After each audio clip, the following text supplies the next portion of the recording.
Bueno, retomamos la idea entonces que sin experiencia no hay pensamiento, no hay actividad psíquica.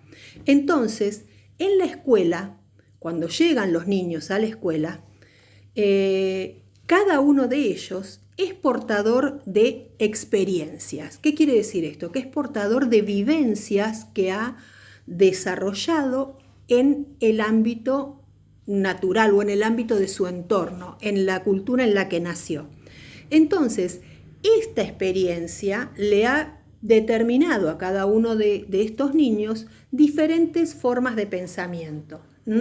Por ejemplo, pensemos que un chico en el campo tiene una forma de pensar o de resolver situaciones distintas a las que puede tener un chico que ha vivido siempre en la ciudad.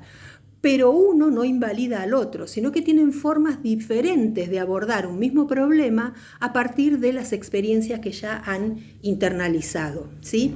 Bien, esto implica que hay una diversidad de formas de pensamiento que, vuelvo a repetir, no es algo natural, se ha construido en el entorno, en esta dialéctica entre el sujeto y la naturaleza. Y esta acción que se ha incorporado y que ha pasado a ser parte del pensamiento, ¿sí?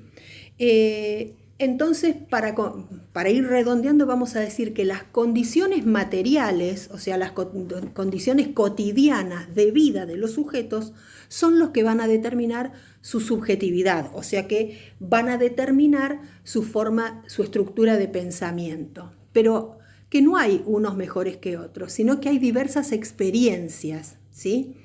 Bien, la crítica de lo cotidiano entonces es el análisis de esas condiciones de vida en una estructura social determinada. En este caso nosotros podríamos hacer el análisis de las condiciones de vida en nuestra sociedad y en nuestra cultura, ¿sí? Por ejemplo, podríamos tomar dentro de esta estructura social, podríamos tomar a la escuela como una estructura social, ¿sí? Y analizar las condiciones de vida de la escuela. Bueno, acá también cobra importancia este concepto de vínculo, que nosotros lo vimos como objeto de estudio de la psicología social. ¿Por qué? Porque la experiencia con el medio se mediatiza a partir de los vínculos, del vínculo que establece el sujeto con otros sujetos, con la naturaleza, con el contexto social, con su familia. Entonces, esos vínculos son importantes para que pueda construir su subjetividad, ¿sí? Yo voy a dar un ejemplo que tiene que ver con lo personal. Me citaron un día de la escuela para decirme que mi hija no quería hacer natación, no quería ir a nadar. Entonces me pregunta el profesor de natación si tenía hermanos, ¿sí? Me empieza a preguntar de cómo era el vínculo conmigo, con el papá. Cuestiones que en un principio me resultaron, ¿qué le importa a este, no? Me está diciendo que tiene problemas en natación y qué le importa la relación que tenga conmigo. Y después entendí.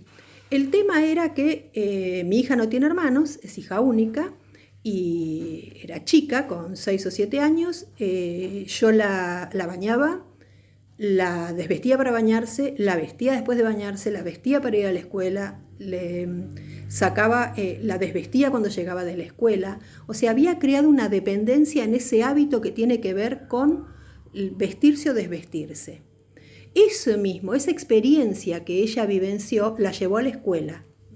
Entonces, ¿qué pasaba? Cuando llegaba el momento de ir a natación, que tenía que cambiarse y ponerse su traje de baño, no podía hacerlo sola y estaba esperando que viniera el profe a hacerlo. Obviamente el profe tenía que atender 20, 30, 40 alumnos, no le podía disponer el momento, no le podía dar el tiempo que ella necesitaba, ¿sí? Entonces, bueno, su experiencia se construyó a partir de ese vínculo, ¿sí? Esto me parece que es importante porque tiene que ver con las primeras experiencias de vida de todos nosotros como sujetos, que van a determinar nuestra nuestra subjetividad y si podemos o no capitalizar esas experiencias. Bueno, volvamos al tema del análisis del vínculo en situaciones cotidianas concretas. Podemos saber entonces de qué manera, qué mecanismos fueron los que operaron desde la sociedad, desde el entorno más cercano, en la configuración de la subjetividad de ese niño, en este caso. En síntesis, lo que podemos decir es que este análisis del vínculo, en las situaciones cotidianas y concretas, o sea, esto es el ejemplo que yo les di es una situación muy concreta, no es en un análisis quizás teórico, sino en algo que realmente pasa.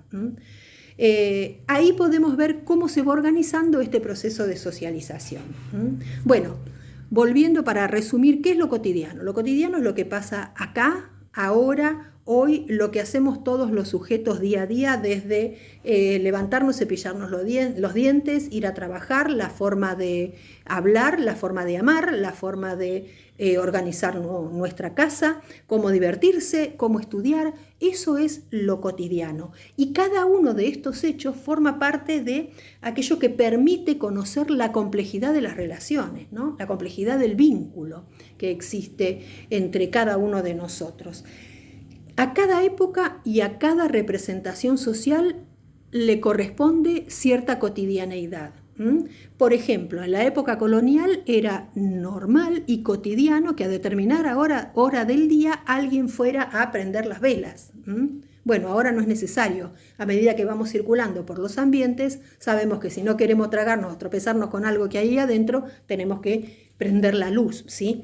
En el esclavismo hay una forma de comunicarse, de hablar, de vestirse, de amar, de educarse. Durante la época colonial otra, el feudalismo otra, la modernidad, la posmodernidad, la Grecia antigua. Cada una tiene cuestiones cotidianas que son diferentes, ¿sí? Ahora, hay algunos hechos de la cotidianeidad que están presentes en cada uno de nosotros, pero que se manifiestan de manera distinta también en cada uno de nosotros.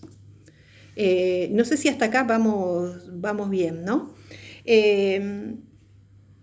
Para resumir, ¿qué canal de televisión miramos? La ropa que usamos, el tipo de comida, el deporte que nos gusta practicar, la música que queremos escuchar. Todas esas cuestiones son hechos de la cotidianeidad, ¿sí? La forma de sentarnos a la mesa. Es cotidiano, pero también a la vez es subjetivo, porque el mundo social se comparte con otros, ¿no? Entonces, esto de lo cotidiano es lo que Durkheim de alguna manera llamó hechos sociales. Se imponen, son objetivos, hasta a veces casi irreflexivos. Estos hechos se aceptan.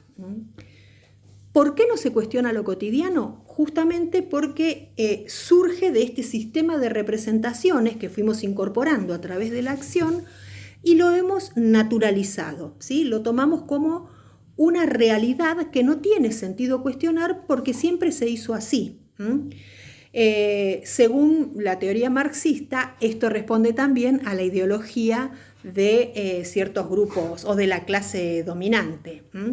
Así que lo más cercano y lo más familiar y obvio para uno puede ser lo más desconocido para otros, ¿sí? Voy a contar otra anécdota desde lo personal. Mi papá vino de Italia cuando tenía 18 años y nunca había probado una banana.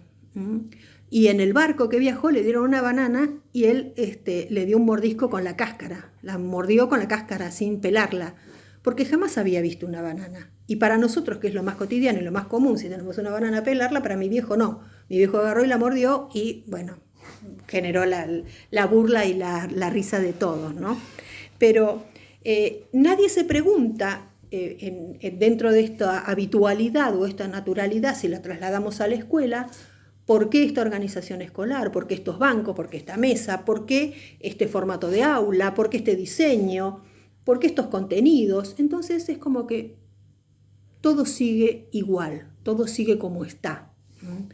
Y al no pensar y no intentar desnaturalizar lo cotidiano, se familiariza y termina haciéndose algo natural. Entonces, en estos hechos se convierten en representaciones sociales. La escuela se maneja así, el aula tiene que ser así, los contenidos son estos, la función del docente es esta otra. Se naturaliza lo cotidiano. ¿Por qué es importante entonces criticar? ¿Qué es criticar lo cotidiano? No es decir está bien, está mal, me gusta, no me gusta, como solemos criticar nosotros al prójimo. No, criticar lo cotidiano es detenerse a pensar, parar la pelota, examinar las propias prácticas, examinar todo el hecho en sí, interpelarlo, cuestionarlo, pensar por qué, para descubrir los mecanismos, las leyes, qué fue lo que impulsó a que la escuela se maneje de esta manera, ¿sí? Ahora, ¿de qué manera podemos llevar adelante nosotros la práctica de lo cotidiano? Primero, para poder criticarlo hay que experimentarlo. Yo no puedo criticar la naturalidad de la escuela si no soy docente. Muchas veces escuchamos a pedagogos, teóricos, filósofos de la educación hablar de la escuela y la enseñanza y jamás pisaron un aula.